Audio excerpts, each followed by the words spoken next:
সন্তুষ্ট, আমার আশা থাকবে মাননীয় মুখ্যমন্ত্রী এবং সরকার এই বিষয়ে সতর্ক ভূমিকা নেবে অতি সত্ত্বর। ধন্যবাদ।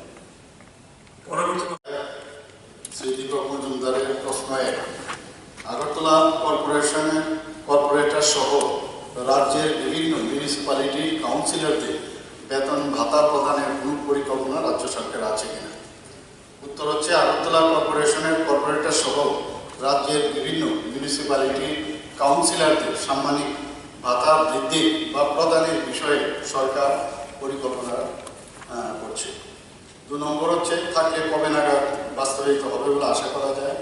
বিষয়টি এখনও সরকারের বিবেচনাধীন এবং অচিরেই এই বিষয়ে সিদ্ধান্ত নেওয়ার পরিকল্পনা আছে। 3 নম্বর হচ্ছে, না থাকলে তার কারণ। 1 নম্বর প্রশ্নের উত্তরের পরিপ্রেক্ষিতে কোনো প্রশ্ন ওঠে না।